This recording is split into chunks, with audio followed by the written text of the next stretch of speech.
Hi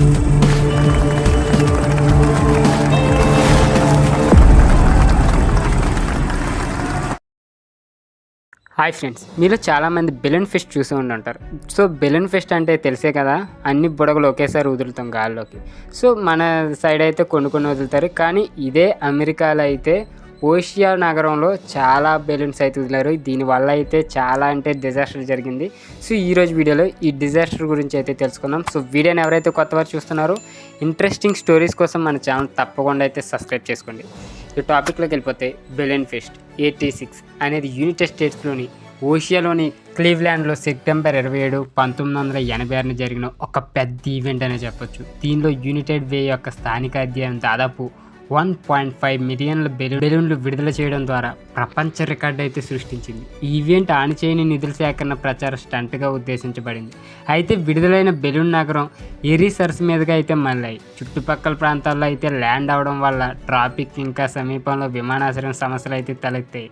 so దగ్గరలోనే airport ఉండటం వల్ల అక్కడైతే సమస్యలు అయితే బాగా వచ్చాయి. సో ఈ సంఘటన వల్ల 2 బోటర్ల కోసం యునైటెడ్ స్టేట్స్ కోస్ట్ గార్డ్ శోధనకు అయితే ఆటంకం కూడా కలిగించింది. సో వాళ్ళు మిస్ అయ్యారు. వాళ్ళని వెతడానికి కోస్ట్ గార్డ్స్ వెళ్తే ఈ బెలూన్స్ వాళ్ళకి అంతరాయం అయితే ఇచ్చాయి. సో వాళ్ళు ఆఖరికి అయితే మునిగిపోయారు.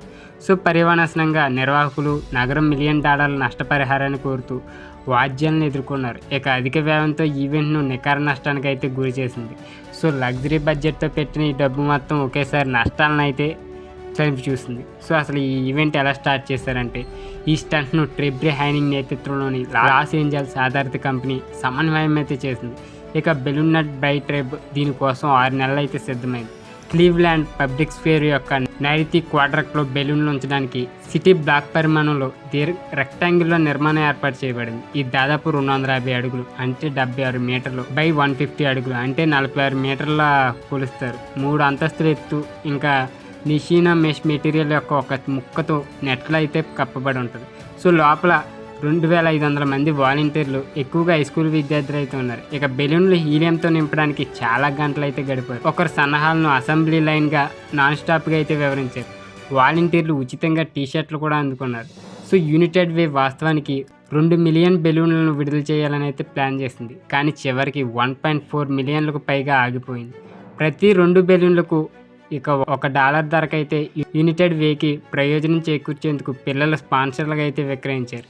ఇక ఇది ఎలా ప్రారంభించారంటే, శనివారం సెప్టెంబర్ 27, 1986 వర్షపు తుఫాను సమీపించడంతో నిర్వాహకులు దాదాపు మధ్యాహ్నం 1:50 బెలూన్లు అయితే ముందుగానే విడుదల చేయాలని అయితే నిర్ణయించుకున్నారు. ఈవెంట్ కోసం క్లీవ్లాండ్ డౌన్ టౌన్లో 1,00,000 కంటే ఎక్కువ మంది అయితే గుమిగూడారు దీన్ని చూడటానికి.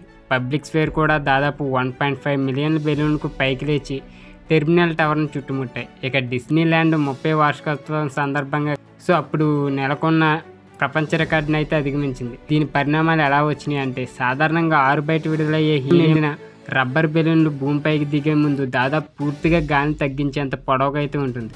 సో అయినప్పటికీ బెలూన్ ఫెస్ట్ బెలూన్లు చల్లటి గాలి, వర్షం యొక్క ముందు భాగంలో అయితే ఢీకొన్నాయి. దీనివలన అవి గాలిని పెంచుతూనే నేలవైపు అయితే పడిపోయాయి.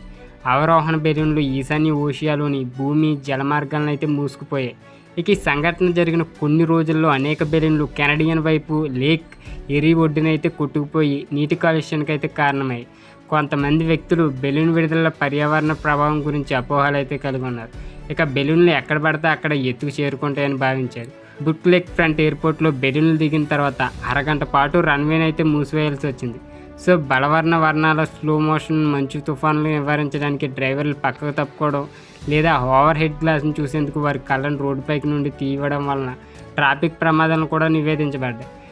క్లీవ్లాండ్ మెమోరియల్ షోర్వేపై ఉన్న వాహనదారులు రహదారిని మూసివేయడానికి ముందే కంచులు ఇంకా ఒకరినొకరినైతే పరిగెత్తారు. సో బెలూన్లను క్లియర్ చేయడానికి బుల్డోజర్ అయితే అవసరమైంది. సో సెప్టెంబర్ 20 బయటికి వెళ్ళిన 2 మత్స్యకారులు రెమండ్ బ్రోడెరిక్ అండ్ బెర్నెల్ సోల్జర్ తప్పిపోయినట్లయితే వారి కుటుంబ సభ్యుల సంఘటన రోజునైతే నివేదించారు. ఇక ఎడ్జ్ వాటర్ పార్కు బ్రేక్వెల్ను పశ్చిమాన లంగర్ వేసిన వారు 16 అడుగులు అంటే 4.9 మీటర్లు పడవనైతే అయితే గుర్తించారు. ఇక నేవీ సిబ్బంది అయితే దాన్ని గుర్తించారు.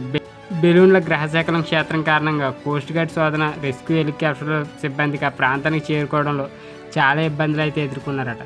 ఇక సరస్సులో తేలియాడుతున్న మత్స్యకారులను గుర్తించడానికి చాలా ఇబ్బంది ఇంకా రెస్క్యూ బోట్ సిబ్బంది కూడా ప్రయత్నించారట. అయితే కార్డు అధికారులు నీటిలో ఉన్న బెలూన్లు సరస్సులో ఎవరైనా ఉన్నారో లేదో చూడలేకపోయాయని చెప్పారు. ఇక సెప్టెంబర్ 29న కోస్ట్ గార్డ్ దాన్ని శోధన నిలిపివేసింది.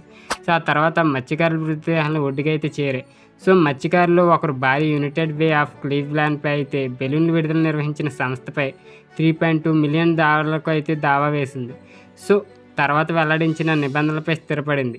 ఓషియాలోని మదీనా కౌంటీలోని పచ్చిక బయళ్లలో ల్యాండింగ్ అయిన బెలూన్లు లూయిస్ నోవాకోల్సి యొక్క అరేబియా గుర్రాలను అయితే భయపెట్టాయి. దాని ఫలితంగా శాశ్వత గాయాలైతాయి. నోవాకోల్సి యునైటెడ్ వే ఆఫ్ $1,00,000 నష్టపరిహారం కోసం దావా వేశాడు. ఇక ఇది బహిర్గతం చేయని నిబంధనల కోసం అయితే స్థిరపడ్డారు. అధిక ఖర్చు కారణంగా నిధుల సమీకరణదారుడు డబ్బును అయితే కోల్పోయాడని చెప్పొచ్చు. సో ఇది ఇక వారసత్వంగా అయితే వస్తుంది. ఇది the Guinness book of world records యొక్క 1988 ఎడిషన్ ఈ ఈవెంట్ను 14,29,643 బెలూన్లతో ప్రారంభించిన ప్రపంచ రికార్డు అతిపెద్ద సామూహిక బెలూన్ విడుదలగా అయితే గుర్తించింది. గిన్నీస్ ఇకపై బెలూన్ విడుదలను అయితే కొలవదు. 1986-2018 short documentary film blue and pest యొక్క అంశం క్లీవ్లాండ్పై ఒక వార్తాపత్రిక ది ప్లేన్ ఆఫ్ డేలర్ దాని విడుదల తర్వాత బెలూన్ ఫెస్ట్పై నివేదించడం ప్రతికూలంగా అయితే మారిందని అయితే పేర్కొన్నారు. సో ఒక్కసారిగా బెలూన్లు ఇలా రావడం వల్ల మొత్తం అంతా చెల్లాచెదరైపోయారు జనాలు కూడా. ఈ బెలూన్ ఫెస్ట్ గురించి మీలో ఎంతమంది తెలుసో కింద కామెంట్ రూపంలో తెలియజేయండి. వీడియో నచ్చితే తప్పకుండా లైక్ చేయండి. ఇలాంటి ఇంట్రెస్టింగ్ స్టోరీస్ కోసం మన ఛానల్ తప్పకుండా సబ్స్క్రైబ్ చేసుకోండి.